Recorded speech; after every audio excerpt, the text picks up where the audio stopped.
Hi guys, so sport practitioner assessment guidance for you guys. Alright, so just gonna kind of talk through perhaps what to include in your assessment. So first of all, sort of taken from your module handbooks. Okay, so what you're required to do is a 20 to 25 minute screencast. Alright, that basically explores all the different disciplines that we've gone through in previous lectures. Okay, and then obviously you guys have obviously looked into one of those lectures and chosen your career path. So basically through that, obviously you're looking at your different skills that you've highlighted that you currently have, what skills, experiences that you need to get to where you need to be, and then obviously the qualifications, and then your detailed action plan. So I'll talk through that in a little bit more detail. All right, perhaps some of the things you need to consider, which obviously may help your structure.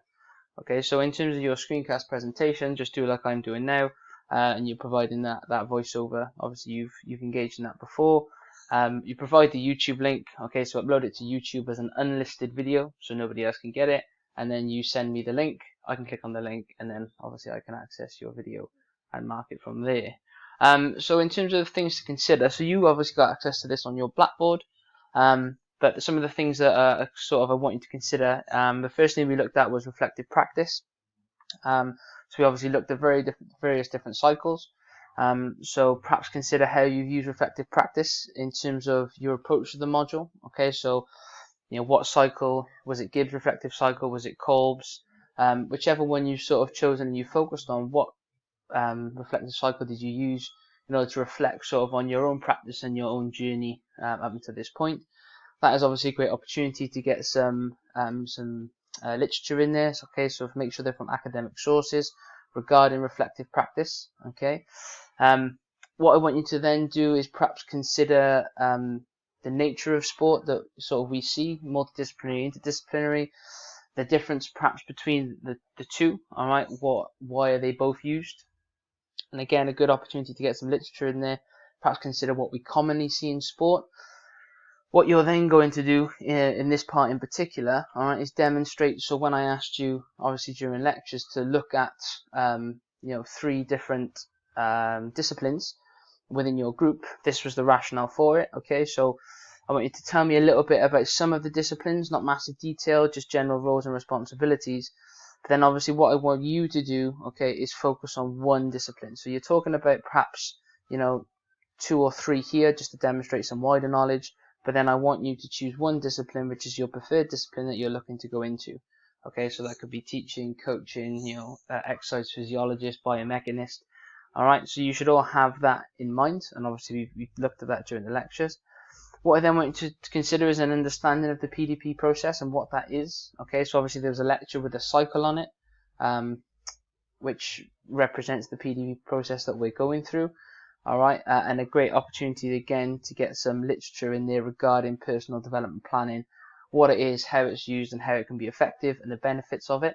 All right, so again, use academic literature to support why you're doing personal development planning. All right, and then the first thing the first part of the cycle, obviously what I put the star, you'll see that on the PowerPoints, was almost like a career summary profile, and you searched up your chosen career. So what are the qualifications you need? What are the skills, the qualities, the attributes? All right, so you're really looking at what do I need in order to attain a career in my chosen discipline.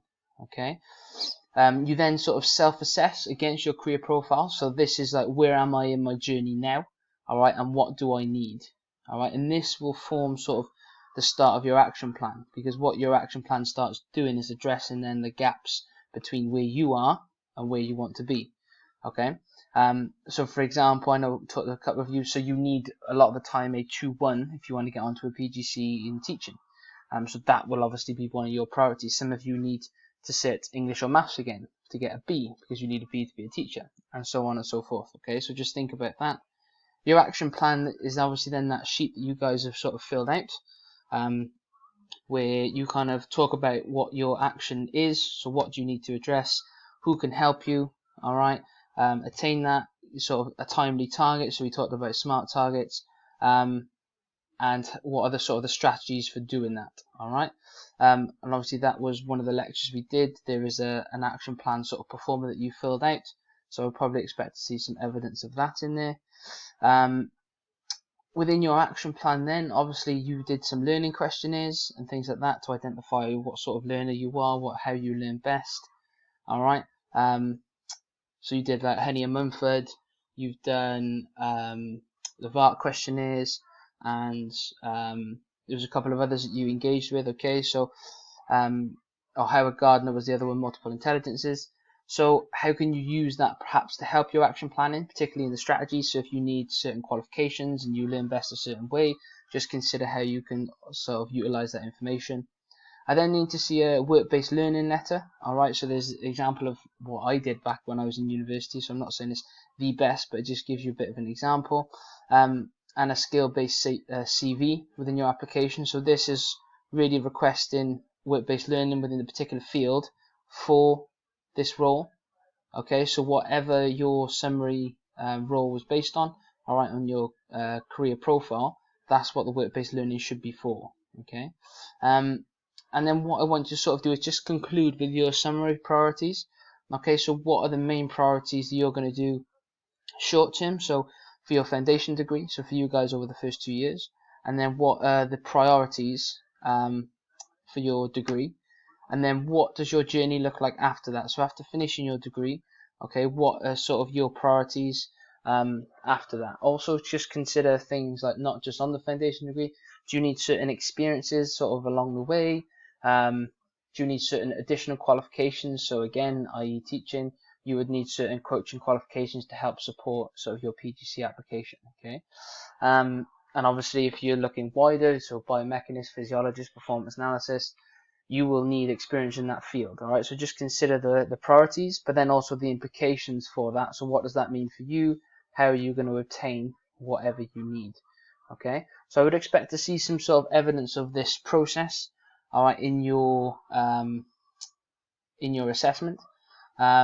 What I would suggest, okay, is that you put it together again on PowerPoint, and then you just screencast it from there. All right, it's hard to be wrong in this module, okay, but I think you'll agree for some of you it's highlighted some of the aspects early, so you know that you need to address them.